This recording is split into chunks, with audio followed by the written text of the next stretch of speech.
Donald Trump has been charged with 37 counts in an indictment alleging he illegally held on to military secrets, shared them with others, and schemed to mislead the FBI. This marks the first time in history that the U.S. government has brought federal charges against a former president. As far as the joke of an indictment, it's a horrible thing. Here's a breakdown of the charges and the potential consequences Trump faces. Federal prosecutors, led by Special Counsel Jack Smith, unsealed a 49-page indictment on June 9th.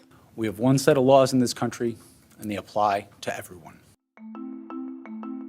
The indictment alleges the former president unlawfully retained classified documents that included information regarding defense and weapons capabilities of both the United States and foreign countries, United States nuclear programs, potential vulnerabilities of the United States and its allies to military attack. It lays out 37 counts on 7 different charges. For counts 1 through 31, the Justice Department breaks down how each count ties to a specific document retained at Trump's Mar-a-Lago resort. From number 1, it's a document from May 3rd, 2018 concerning a White House intelligence briefing related to various foreign countries. You go down to the 31st block in this chart, and it's a document dated February 2017 concerning the military activity of a foreign country. The remaining 6 counts all relate to Trump's alleged mishandling of documents, as prosecutors claim Trump and his staff misled Trump's lawyers, including Evan Corcoran, into believing that a diligent search was conducted of the boxes that were moved from the White House to Florida.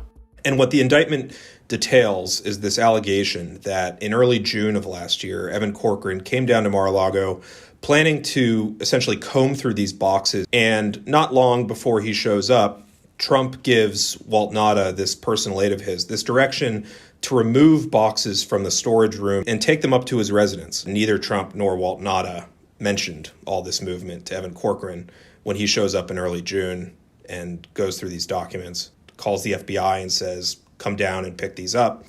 According to the indictment, Trump endeavored to obstruct the FBI and grand jury investigations about his continued possession of national security records. And that's really the point they're trying to make here, that Donald Trump held on to incredibly sensitive material that was marked secret.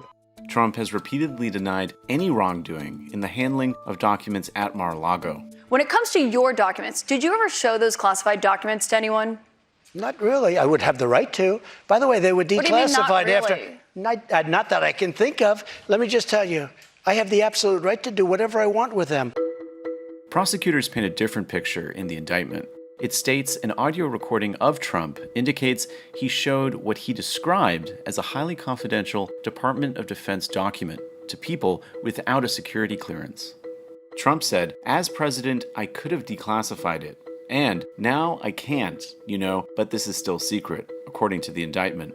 The importance of that meeting and the recording of it is that Trump demonstrates some mindfulness here that his retention is not appropriate. So that shows really a key pillar of any kind of criminal case, which is knowledge and intent, knowledge that what you're doing is wrong and potentially runs afoul of the law.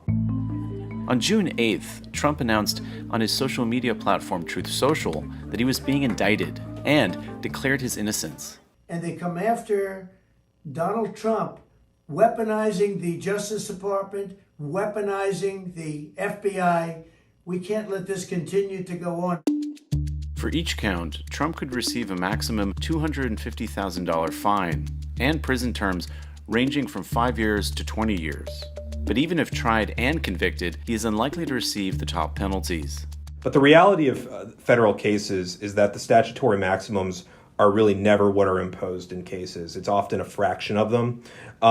Nonetheless, Trump does face the potential here of a prison sentence, of a fine. The indictment assures that Trump's legal trouble will be the focal point of the Republican presidential primary contest. This is a sad day for America, to see a former president of the United States indicted by the administration of a sitting president who's also a potential rival in the upcoming election. Trump said he had been summoned to appear at the federal courthouse in Miami on June 13th. My office will seek a speedy trial in this matter, consistent with the public interest and the rights of the accused.